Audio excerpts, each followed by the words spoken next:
mainstreaming of gender violence, and Becky will be giving some examples of women who have experienced gender violence in terms of killing of women, and I will be touching on the angle of silencing women. So as you listen, we believe that at the end of the session, you have you make your commitments, to stand against gender violence of any form. Thank you.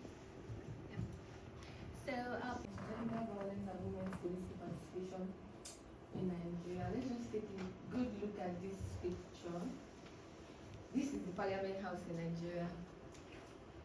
How many women can we see in the picture? Zero. No, they're actually women. But they are at the back. Three. They are at the back. There's one at the door. But see the ones making laws, their hands are off, deciding, what will happen in the country. Let's go to the next slide. Now, before we focus on Nigeria, let's do a global reflection. How many women are currently in your country's parliament or your senate? You might want to Google it. Let's see the numbers to know how many women are actually actively participating in politics in your country. 5%. How many? 5% in Japan. How many in Japan? 10%. 10% in Japan. Same thing. Same with India. 13% In Korea.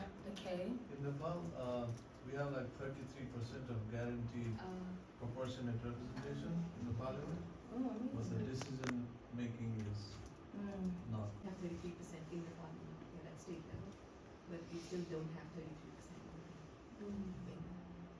even though there is a resolution. Okay, let's move on. Now,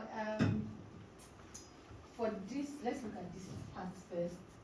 Between October 2004 and October 2024, the blue one represents 2004 and the orange one represents 2024. So between 2004 and 2024, that's like 20 years difference. So between 20 years, it moved for Middle East and North Africa, it moved by just 10%. In Asia, it moved less than 10%. In the Pacific, less 10%. In Sub-Saharan Africa, 13%. In Europe, about 15%. And in America, let's say 12%. That's the whole 20 years has come and gone.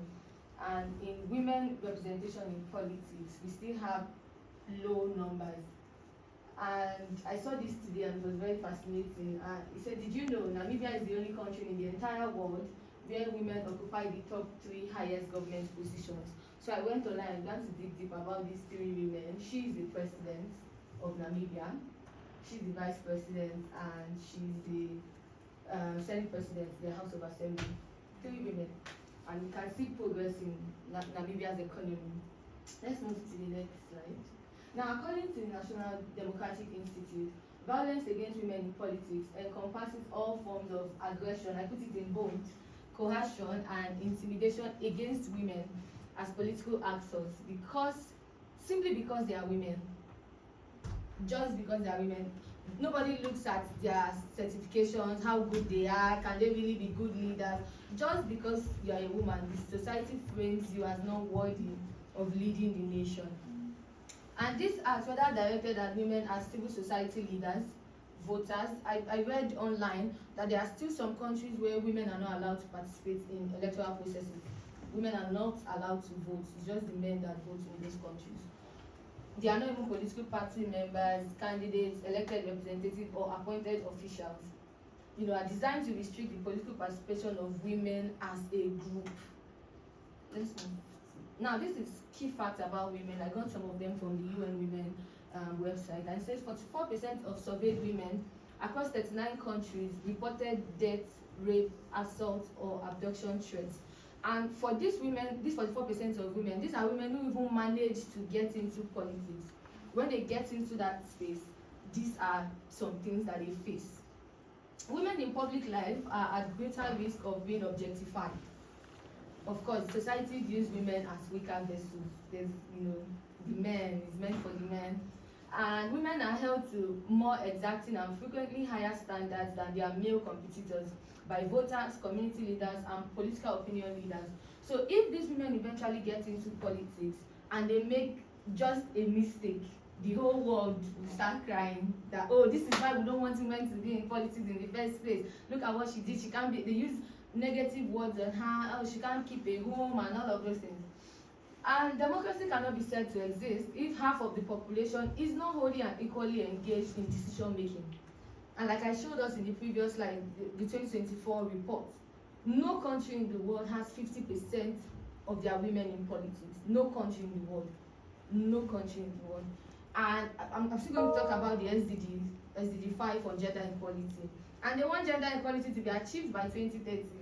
And for 20 years, we've not achieved anything. So globally, women legislators report experiencing violence at nearly double the rate of men.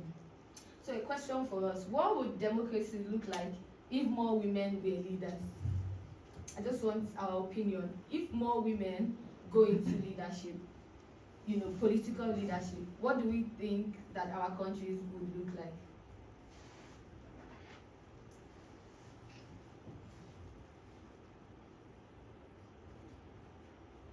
Why is mine? Keep running that ground. Because personally, I feel like a woman who can carry another human being inside of her obviously knows how to care. That motherly, love that she gives towards you. How much more when she begins to lead a nation and she begins to lead people. Becky, I feel like you have something to say. You're swearing now. I was giving, I thought other people should talk, but I feel, not to be biased, but I feel like women are really considerate people, and like the motherly concept, but then also it will depend on who is president and the other leaders. For example, in my country, the prime minister, the vice president are both women, but they are just the puppets of the president. So all those other factors can also come into play. But if the societies were to really put women who are eligible, maybe we would achieve the gender equality that we're looking for, isn't it? Okay, Nico. I think it would also mean like a symbol, like for younger people, like more than a change on policies or government itself. Sometimes people being on the top can be a symbol for especially younger women that may think that is possible, because if you're a young woman and maybe you look that all the politics are always men, then you might think it's not possible, even if people say so. But if you don't go back to your countries to change something, nothing will change. And we keep repeating the same cycle over and over again. Please, next time. Now, relating to the magic model, because I had to think through, looking at everything that we've done so far, it deeply resonates with feminist political discourse on how patriarchal institutions weaponize exclusion and intimidation to suppress female political agency. Like she was saying, they want to silence her by all means. They took away her cars, her security, everything just so that she keeps quiet. So our story represents the intersection of gender, power, and resistance. The men who have power do not want her to speak. And I mean, I already touched on sustainable development goals, and I don't know what they are doing. Please, let's move. Now, towards change, what can we do?